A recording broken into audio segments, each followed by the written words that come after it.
Well, my name is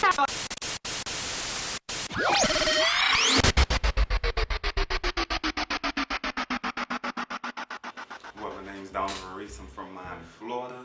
I'm from a Haitian background. I started off writing plays at the age of 21. My first production was The Reason for the Season.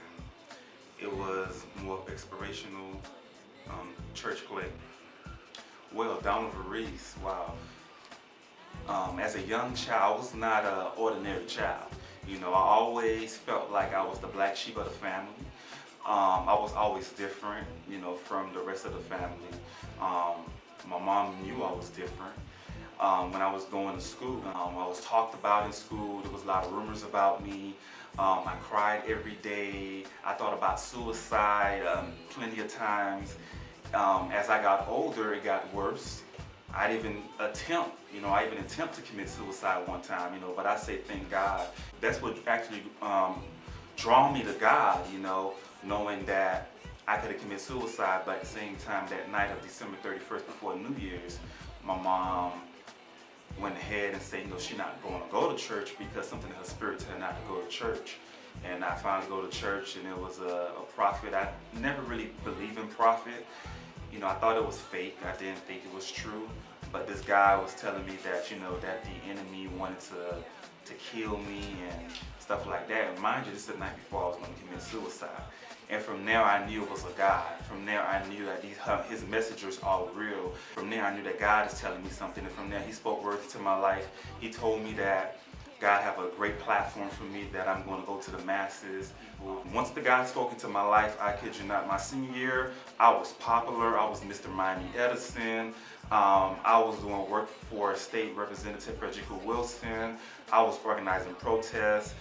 I was on the radio station with personality at the time, Super Cindy and Big Lick Bandit. I had the opportunity to meet up with Wyclef, somebody that I look up to. I had the opportunity to, you know, meet up with Russell Simmons, which is another person that I look up to. I mean, God was opening all type of doors. He blew my mind. So this is what brings me here right now, because I know that it's something said that God is going to always finish where he started off at.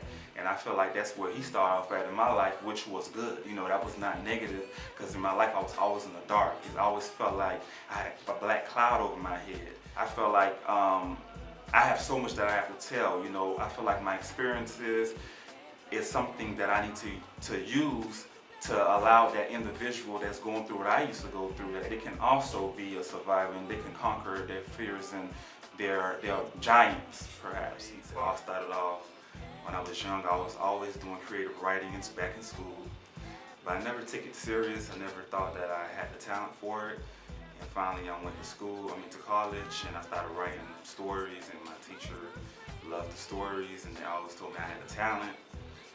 So that being said, I was going to a church at the time. They never had a production, so I love theater. So I was like, let me go ahead and write me a little short little play.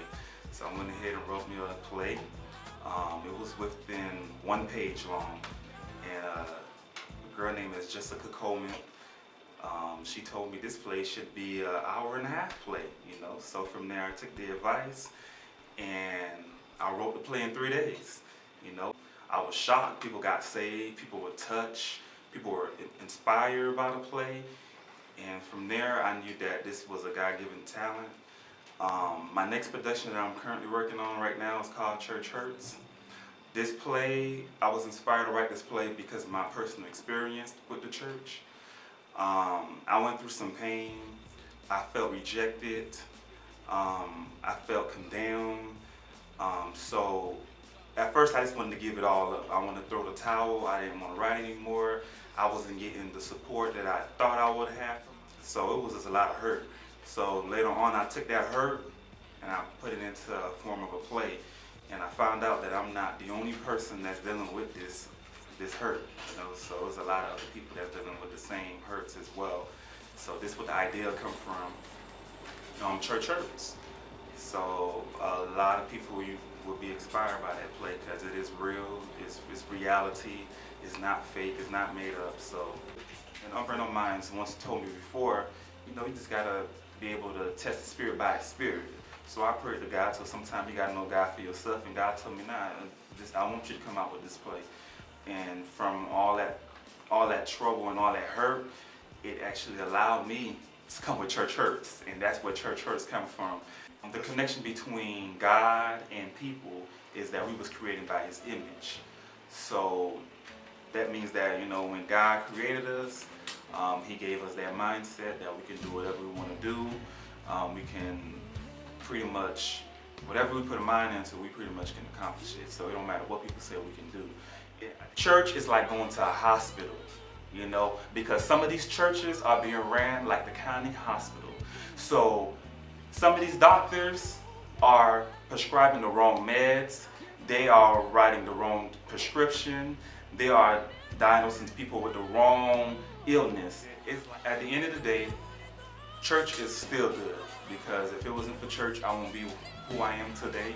I won't be where I am at today. So I don't want people to get the misinformation that I'm saying that church is not the place to go. Once again, my name is Donald V. My production name is The Variste Crossover Production 2011. I will be a city near you, because I'm coming strong and nothing is going to stop me. And once again, like I always say, keep God first.